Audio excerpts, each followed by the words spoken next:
अस्सलाम वालेकुम नाजरीन, हाजिर हूँ फिर से अर्तुरुल गाजी उर्दू एक्सप्लेनेशन की थर्ड वीडियो के साथ, जिसमें हम तस्करा करेंगे सीरीज़ में दिखाई जाने वाली मुख्तलिफ हुकूमतों का।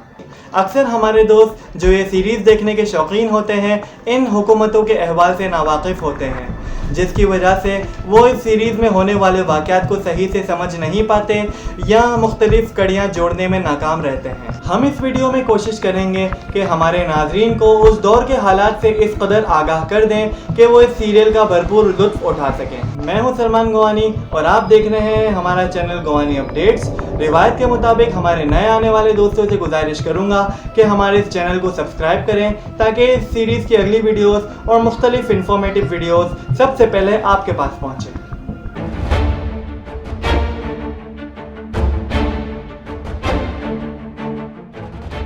अर्तुरुल गाजी की ज़िंदगी यानी 13वीं सदी ईस्वी में मिडल ईस्ट पर सल्जूक्स, अय्यूबीड्स, अब्बासीड्स, ख्वारिज़म शाही और अलमौद की बड़ी ताकतें हुकूमत कर रही थी, जबकि मशरिक से मंगोलों का हमला और मगरिब से सलीबियों की साजिश ने इस्लामी रियासतों को तबाही के दहाने पर लाके खड़ा कर दिया था।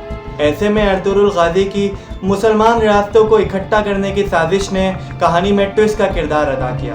हम स्क्रीन पर दिखाए जाने वाले नक्शे के जरिए 13वीं सदी ईस्वी की बड़ी ताकतों के बारे में जानने की कोशिश करेंगे। सीरीज़ में सबसे पहले जिस हुकूमत का जिक्र किया गया है वो है सल्जूक सल्तनत। इस नक्शे में जो इलाका रेड कलर से हाईलाइट किया गया है वो सल्जूक सल्तनत को जाहिर करता है। ये इलाका एक सदी पहले तक अनातोलिया कहलाता था, जबकि आज ये सारा इलाका जमहूरियत तुर्की का हिस्सा है। सीरियल के आगाज़ में काई कबीला जिस इलाके में रहता था उसे अहलत कहते हैं। इस नक्शे में आप देख सकते हैं कि अहलत का इलाका सल्जूकी सल्तनत के अंदर ही वाक़ है, इसलिए काई कबीला सल्जूक रियासत का वफ़ादार था और उन्हें टैक्स भी अदा करता था। इस सीरीज़ में दिखाए जाने वाले बहुत से किरदारों यानी सुल्तान अलाउद्दीन, शहज़ादे नोमान, हलीमा सुल्तान, अफशिन पाशा और कारा तोगर वगैरह इसी सल्जूक सल्तनत से ताल्लुक़ रखते थे, जिन पर हम बहुत जल्द एक अलग वीडियो अपने व्यूअर्स की खिदमत में पेश करेंगे। सीरीज़ में दिखाई जाने वाली दूसरी सबसे बड़ी सल्तनत अय्यूबी सल्तनत है। नक्शे में येलो कलर से हाईलाइटेड इलाके अय्यूबी सल्तनत को ज़ाहिर करते हैं। इन इलाके में सीरिया, मिस्र और फ़लस्तीन यानी बैतुल मुक़द्दस या कुद्स का इलाका भी शामिल है। याद रहे कि अय्यूबी सल्तनत के बानी गाज़ी सलाहुद्दीन अय्यूबी थे, जिन्होंने बैतुल मुक़द्दस सलेबियों से आज़ाद करवाया था और उसे मुसलमान अय्यूबी सल्तनत का हिस्सा बनाया था। सीरीज़ की पहली चंद किस्तों में काई कबीला सर्दियों से बचने के लिए हलब जाने का फ़ैसला करता है और इसके बाद फर्स्ट सीज़न के ज़्यादातर इवेंट्स हलब और उसके गिरदोनवा में ही पेश आते हैं।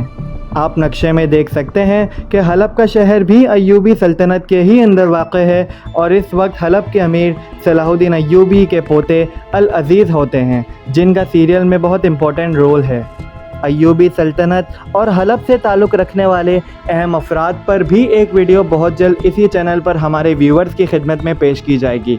सीरियल की एक और अहम हुकूमत और तहरीक क्रिश्चियनिटी से ताल्लुक़ रखने वाली सलीबी रियासतें हैं, जिनको क्रूसेडर्स या टेम्पलार्स भी कहा जाता है।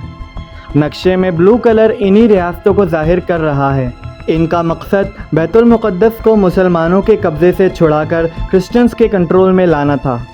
आप नक्शे में देख सकते हैं कि फ़लस्तीन, सीरिया और अनातोलिया के करीब इनकी छोटी छोटी रियासतें आबाद हैं और इनकी सरहदें रेड कलर्ड सल्जूक और येलो कलर्ड अय्यूबीड्स के साथ मिलती हैं। इस सीरियल में दिखाए जाने वाले किरदार उस्ताद आज़म, टाइटस, इफ्तालिया, इज़ादोरा, क्लॉडियस और कार्डिनल थॉमस का ताल्लुक़ इन्हीं सलेबियों से था, जिन पर एक अलग वीडियो हमारे व्यूअर्स की खिदमत में पेश की जाएगी। सीरियल में इन टेम्पलार्स का एक खुफिया किला भी दिखाया गया है जो उस्ताद आज़म का हेड क्वार्टर होता है। वो किला हलब के करीब अय्यूबी और क्रिश्चियन रियासत के बॉर्डर पर ही वाक़ था, जो नक्शे में हलब के ही बराबर में सफ़ेद सर्कल की सूरत में दिखाया गया है। इसके अलावा और भी कुछ अहम इस्लामी रियासतें थीं जिनको सीरियल में कुछ ख़ास कवरेज नहीं दी गई, पर किसी न किसी जगह उनका जिक्र ज़रूर हुआ है। उनमें से एक अब्बासी खिलाफत है, जिन्हें आप नक्शे में पिंक कलर में देख सकते हैं। इनका दारुल खिलाफा बगदाद था और उनका दायरा हुकूमत सिर्फ इराक़ के कुछ इलाकों तक ही महदूद हो गया था। یہ خلافت زوال کے قریب تھی اور اپنی آخری سانسیں گن رہی تھی۔ فارس یعنی ایران یا پرشیا کے علاقے میں اس وقت خوارزم شاہ کی حکومت تھی، جو نقشے میں گرین رنگ میں ظاہر کی گئی ہے۔ خوارزم شاہی حکومت کے بانی علاؤالدین خوارزم شاہ نے کچھ سال پہلے ہی چنگیز خان کی سربراہی میں منگولوں کی فوج سے شکست کھائی تھی اور ہلاک ہو گئے تھے۔ اب ان کے بیٹے جلال الدین خوارزم شاہ کی حکومت تھی، جو بہت سے علاقے کھو چکے تھے اور بہت ہی جلد منگولوں کا غیظ و غضب کا شکار ہونے والے تھے۔ الغرض یہ ریاست بھی اپنی آخری سانسیں ہی لے رہی تھی۔ فارس کے شمالی علاقے، دیلم کے آس پاس کا علاقہ اور مشرقی فارس میں کوہستان کا علاقہ شیعہ اسماعیلیوں کے قبضے میں تھا، جو نقشے میں گرے رنگ میں ظاہر کیے گئے ہیں۔ ان کا ہیڈ کوارٹر الموت کا قلعہ تھا اور ان کے امیر شیعہ اسماعیلیوں کے 26ویں امام علاؤالدین محمد تھے۔ اس کے بعد منگول ریاست کا علاقہ آتا تھا، جو منگولیا کے ریگستانوں سے نکل کے دنیا کی سب سے بڑی اور خطرناک ریاست کی حیثیت سے دنیا کے نقشے میں ابھرے تھے۔ نقشے میں آپ براؤن کلر کا حصہ دیکھ سکتے ہیں جو منگول ریاست کو شو کرتا ہے۔ نقشے کے مطابق سینٹرل ایشیا پر منگولوں کا قبضہ ہو چکا تھا، جس کی وجہ سے کئی قبیلے سمیت دوسرے ترک قبیلے سینٹرل ایشیا سے ہجرت کر کے اناطولیہ میں آباد ہو گئے تھے۔ اصل تاریخ کا جائزہ لیں تو صرف 30 سالوں میں منگولوں نے سینٹرل ایشیا کے بعد خوارزم شاہ، الموت کی ریاست، عباسی خلافت، سلجوقی سلطنت اور ایوبی سلطنت کا خاتمہ کر دیا تھا۔ سیریل دیریلش ارطغرل میں فرسٹ سیزن کے بعد باقی چاروں سیزنز میں منگول سب سے بڑے ویلن کے حیثیت سے سامنے آئیں گے اور سیریل میں ان کا بہت زیادہ رول ہوگا۔ یہ تھا اس سیریز میں دکھائے جانے والی مختلف حکومتوں کا مختصر سا احوال۔ امید ہے آپ کو یہ ویڈیو پسند آئے ہوگی اور آپ کی معلومات میں اس قدر اضافہ ہوا ہوگا کہ آپ اس سیریز کو مزید انجوائے کر پائیں گے۔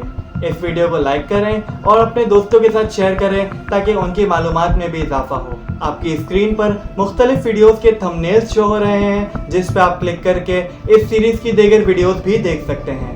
اب تک کے لیے اتنا ہی، ملاقات ہوگی اگلی ویڈیوز میں۔ جب تک اپنا خیال رکھیے گا۔ اللہ حافظ۔